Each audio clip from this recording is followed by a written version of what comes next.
Hello, everyone, and welcome to another edition of Unscripted. I'm Dawn Mitchell. Our guest today, the pride of Lakeville North, the pride of the Gophers, and of course, currently now with the Chicago Sky, via the Lynx and Connecticut Sun, we have Rachel Banham. Rachel, thanks for coming out here. It's like that long resume that precedes you at this point. Yeah, how does that feel? It makes me feel old, is what it does. No, it's okay. It's fun. It's been a journey. It's cool that where basketball has taken me. You're going into your 10th WNBA season, is that right? Yes, it's just crazy. I cannot believe it. Lord have mercy. Yeah. I remember when you were playing high school at Lakeville North. I know, time flies. It's honestly, I don't believe it, but I'm really proud of where I'm at now. Let's talk about the present right now. So let's go to Chicago. I lived there for 5 years. Yep. Different fan base, obviously, than the Lynx, but they have just embraced you and loved you. And it's really hard when you came home. Yes. And then you left, but you're really not that far away. How was that transition for you? Yeah, it was a challenge. You know, I got to Chicago through a trade, so that was just hard for me because it was shocking. It was something I didn't expect. But it has been such a blessing. It feels a little bit like home because we're in the Midwest. Those fans have really embraced me. It's been really fun.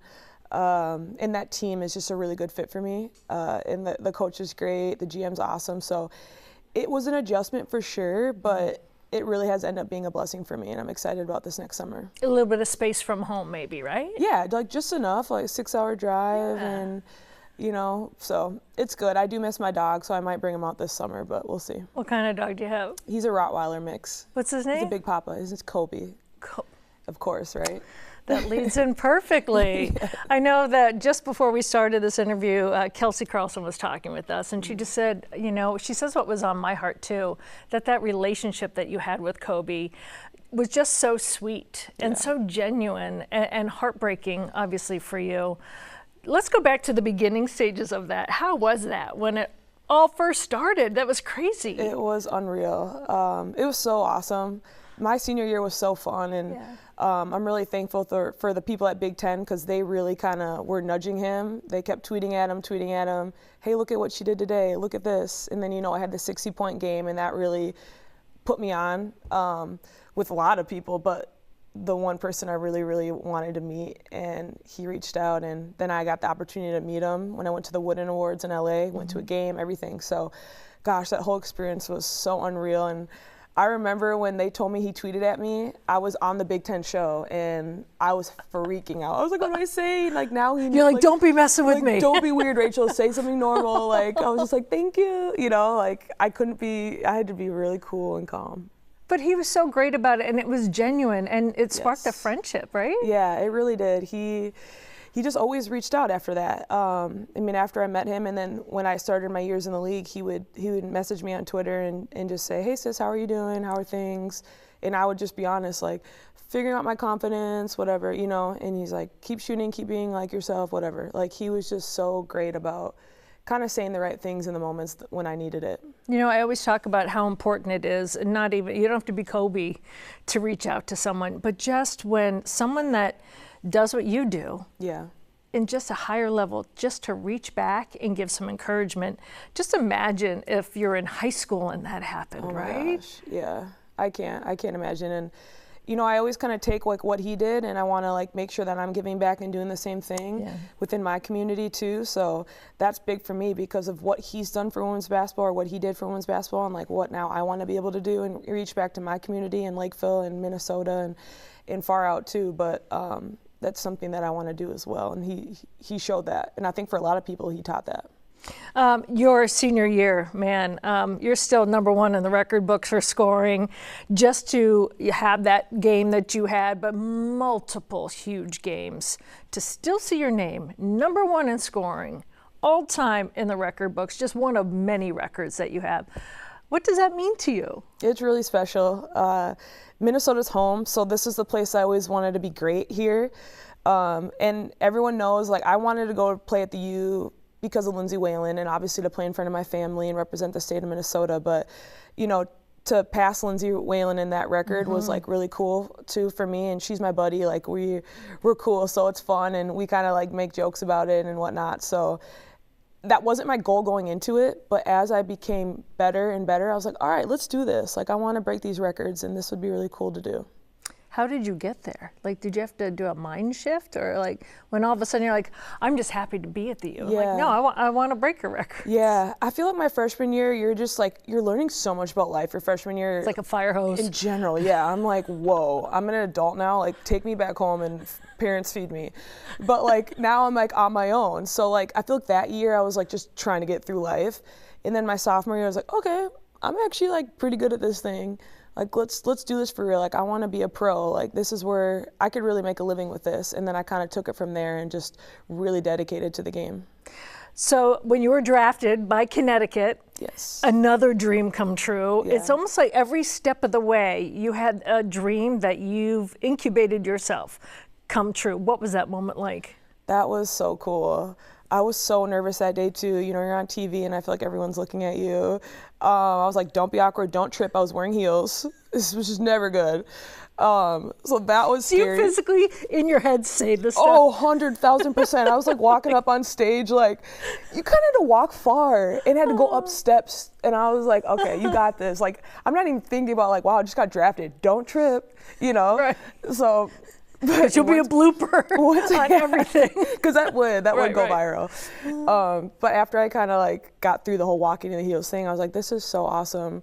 Gosh, I just felt so blessed. My parents were there, my sister was there, my coach at the time, and it was in Connecticut, the draft. So it was kind of cool because I actually got to like meet fans and be there, and they were like actually cheering for me. So that was really cool. Right, it gets loud when it's the home people, right? Yeah. And then when you found out you were going to the Lynx, again, I was like, wow, this is storybook once again. Yeah. And there's pressure, though, attached to that. Did you feel that? A little bit, but I felt like I was at the part in my career I was ready for it. Yeah. I was ready to kind of take that next leap and take another level up. I feel like my first 4 years of my rookie contract, I was really trying to figure out myself in this league. And then once I kind of got back to Minnesota, I was ready to like kind of take on that pressure and play for Cheryl, who is a tough coach. Yeah. And I was ready for that. And I was just so excited to be back home. I just love like wearing Minnesota across my chest. It's a different pride for me. And the only part that was tough was we had the bubble season. So I think that actually kind of maybe wasn't a good adjustment for me because I wasn't playing in front of fans, so maybe I handled the pressure better because of that. Interesting. We weren't in front of all the fans, and then I kind of got to get used to playing for this team, and then that next year we had fans again, and it was kind of just an easy adjustment from there. When you mentioned that Cheryl's a tough coach, she is because she demands a lot, right? And well deserved because her resume is a mile long and all these championships. But what did you learn most from her? I think from Cheryl would be just doing the little things.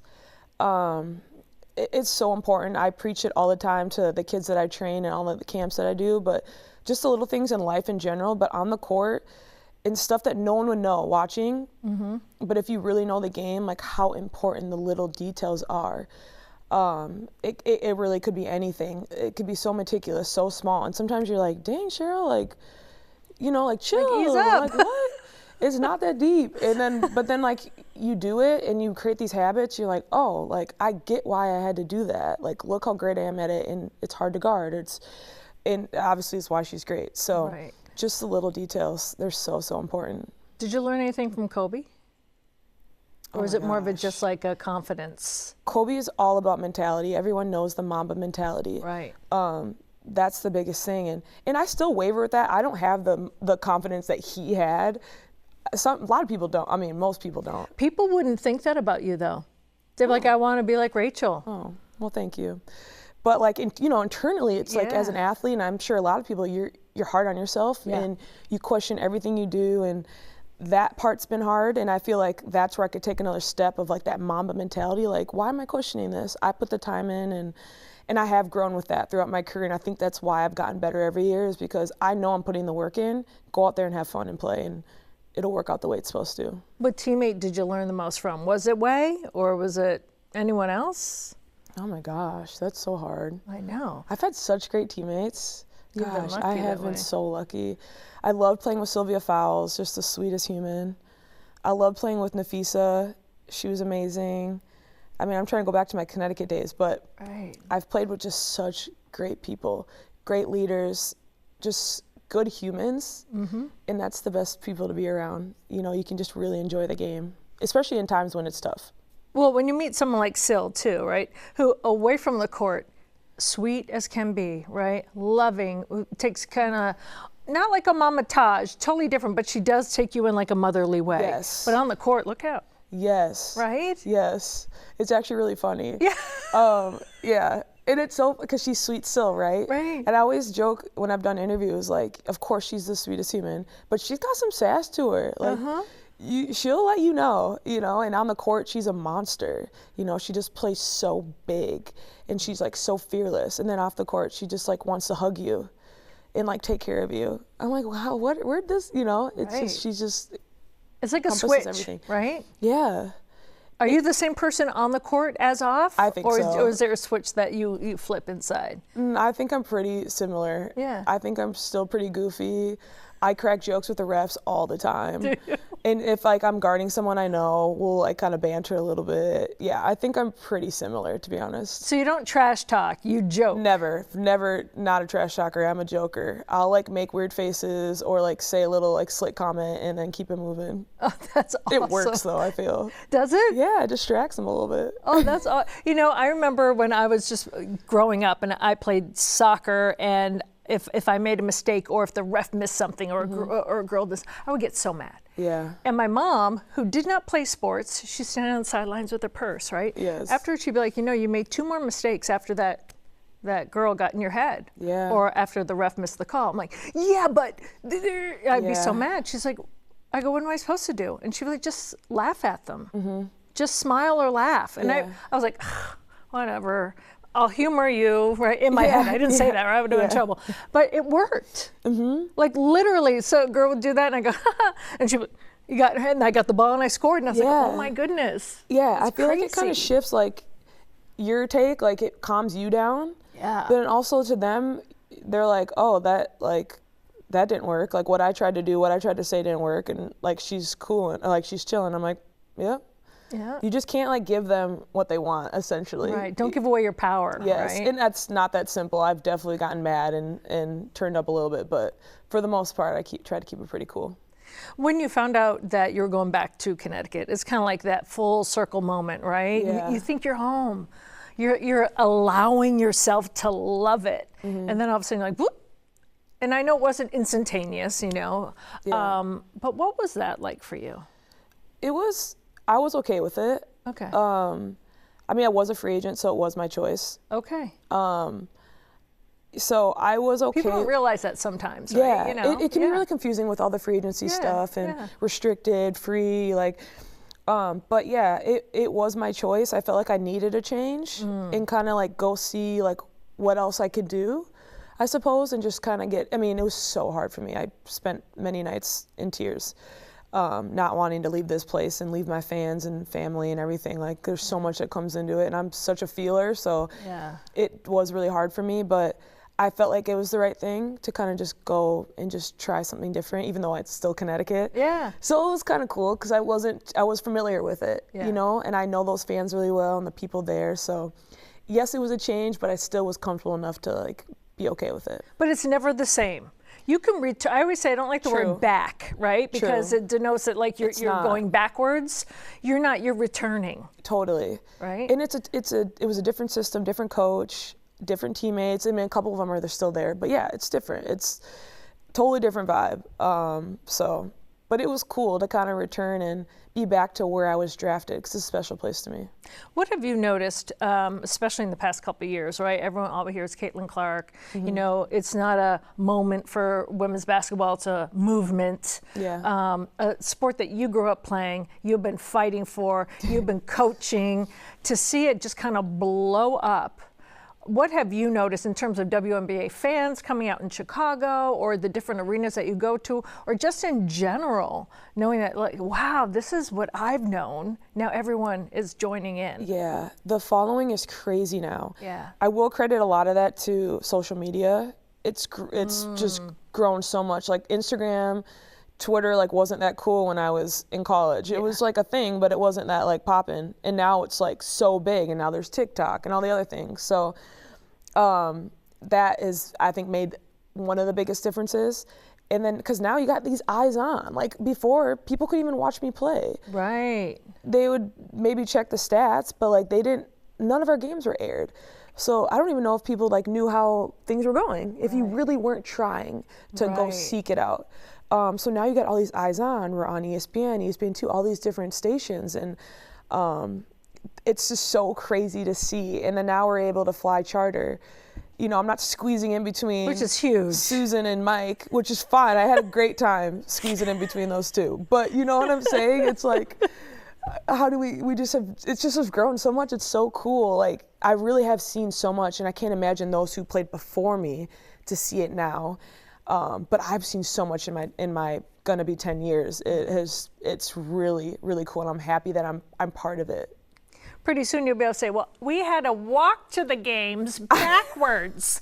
And no, now in high heels, right? Like pretty soon you can say that. But it's true though, it's come so far. And what I really love when I talk to all of the women that have played, there's very few that are bitter, like, well, it wasn't, I wish it was that for us. It's more like, no, we laid the roots. Yes. Like, we're so proud. Yes. Is that the feeling for you? 100%. It's what you've always wanted. Like, when I tell you we've had so many meetings with our union and with the W and within our teams of like where we're trying to get this to, it's just so cool to actually see it happening. I honestly didn't know if I was ever going to see a charter flight in my time in the league. And then now I'm going into year 10, and we're going to have it consistently the entire season, which we did last year. That is so crazy to me because I didn't expect it. And they're going to have so much more after I retire. Yeah. And I can't wait to hear about it and come watch games. And it's going to be amazing. It's what we need. It's how sports grow. Well, what has also changed, too, is in addition, you guys have to be fashionista. Right? Oh my gosh. You stop, you take your picture. Like sometimes that could be as stressful as the game. It is so stressful. It is way more stressful than the game for me personally. But now I've kind of taken it to the point where like I don't care. Yeah. I'm gonna wear what I feel is comfortable. I wear jeans, some loose pants, and a graphic tee. And maybe once in a while I'll switch it up and like wear something like fancier.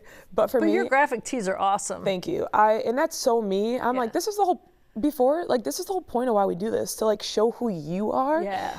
So I feel like now that I haven't put pressure on, like just be yourself, who cares? It's so much smoother and I have so much more fun with it because I always dance now. And I need more dance moves. I have to prepare for the summer because now it's like expectation. You're gonna go like Arthur Murray or something? No, I'm just joking. And so now it's like, it's fun because I'm just being myself. Yeah. Before I was like, oh my gosh, it's a lot of pressure. Like, I don't know what to wear. I don't really care. Yeah. So now I'm just myself and it's fun. Yeah, because then you're like, okay, yeah, take my picture. Yeah. And then keep moving. Yeah, 100%. I'm always just, I get through it really quickly. Yeah. Just least amount of time, the less awkward I'll be. Wow. When we were talking earlier that, you know, you do TV, right? Yes. You'll do the high school tournament again coming up. Yep. Learning that side of it, right? Because they just expect athletes to know what to do, right? We're going to throw an earpiece in you, do it. And then even all the other things, like not so much an interview like this, but you know, you're thrown into situations where all of a sudden you have to be on in a different way.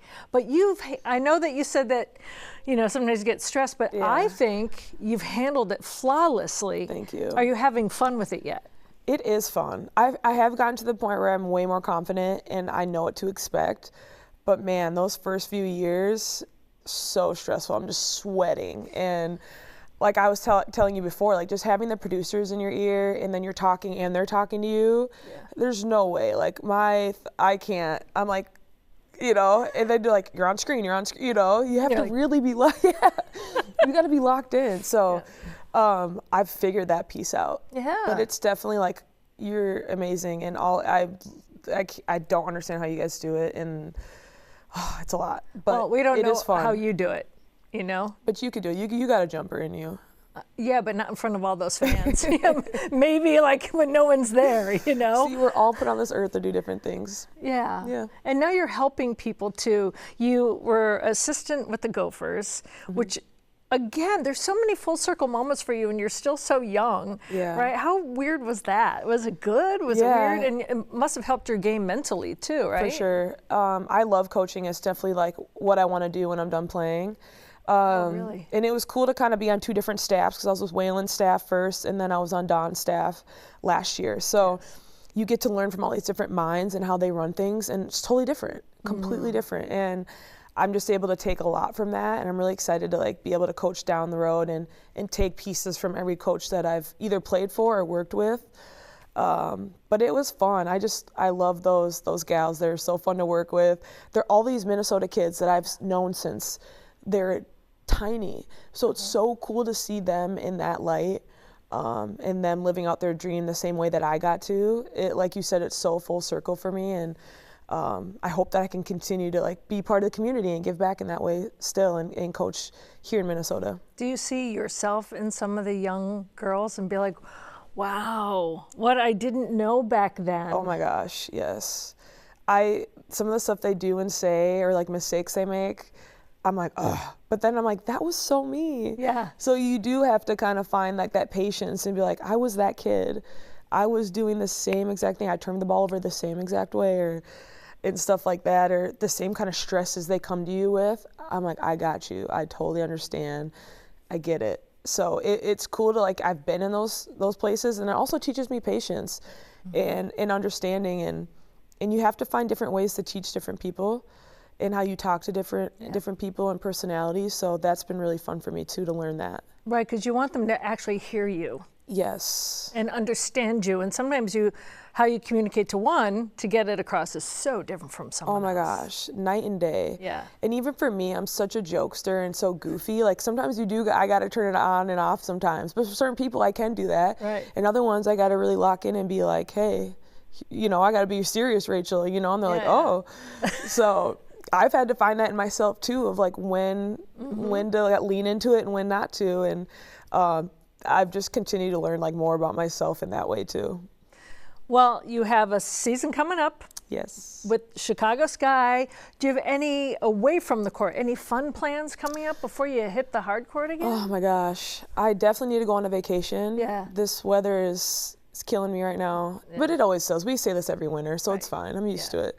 You just need some sunshine. I just need extended some sun. period of time. I just need to just bake. And that's definitely on the books. I know a lot of people have been asking. I forgot to wear my engagement ring because I'm the worst, but we are still. It's okay, Dre. We are, love you, Dre. We're still not married yet, still engaged. We're going on year 3, baby. Yeah. It's fine. So I know people always ask, and I know I'm just letting people know. Take your time. Oh, we are. Right, he got his MBA, right? Yeah. You're doing your career. We bought a house. You bought a house. You got a dog. I'm adulting enough. First of all, best proposal ever. Yeah, he did a good job, and I was so embarrassing. Well, no, you were not. But everyone's like, that's so you. I was like, you were but real. You see yourself on screen, and you're like, I'm so sorry, Grandma. Why am I like this? But I'm glad that people got a kick out of it. Well, I love Dre too.